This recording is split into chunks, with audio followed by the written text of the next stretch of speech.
আসসালামু আলাইকুম। আমি Mohammad Faisal Tarek, ride with Faisal page থেকে বলছি। কেমন আছেন সবাই? তো আমি বর্তমানে কুমিল্লা শহরে অবস্থান করতেছি। অনেক দিন টানা বৃষ্টি হলো, আকাশটা মেঘলা ছিল, বৃষ্টি ছিল কন্টিনিউ। তো আজকের দিনটা একটু আকাশটা অনেক ভালো, তাই ভাবলাম বের হয়ে যাই, কোনো কিছু এক্সপ্লোর করা যায় কি না। তো কুমিল্লায় এই মুহূর্তে আছি, কুমিল্লার ঐতিহ্যবাহী নবশালবন বিহারে। এটা হচ্ছে কুমিল্লার কোটবাড়ি এলাকায় অবস্থিত। আর এই নবশালবন বিহার 1995 সালের 8 সেপ্টেম্বরে শালবন বিহার এবং বাংলাদেশ বুদ্ধিস্ট কালচার একাডেমি প্রতিষ্ঠিত হয়। শৈল্পিক এই বৌদ্ধ উপাসনালয় দক্ষিণ পূর্ব এশিয়ার বৌদ্ধ ধর্মাবলম্বীদের অন্যতম শান্তি বিহার নামে পরিচিত।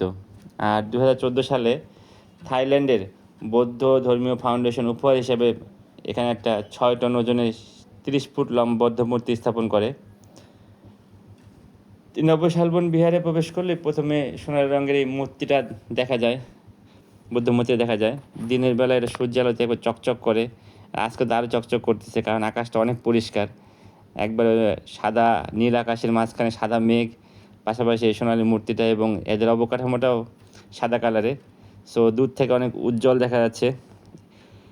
এর পাশাপাশি এখানে তিনটা হচ্ছে মটক এবং বড় এবং ছোট মটক আছে, এবং এখানে শালবন বিহার আছে, মেডিটেশন সেন্টার আছে, লাইব্রেরি আছে, জাদুঘর আছে, সেমিনার এবং আবাসিক হোটেলও আছে।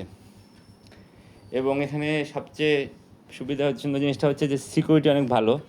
আপনারা ফ্যামিলি নিয়ে আসতে পারেন, গাড়ি রাখার ব্যবস্থাও আছে, পার্কিংয়ে রাখতে পারবেন। আর এটা একবার net and clean, family friend জায়গা, সবাইকে নিয়ে ঘুরে আসতে পারেন। আজ এই পর্যন্তই।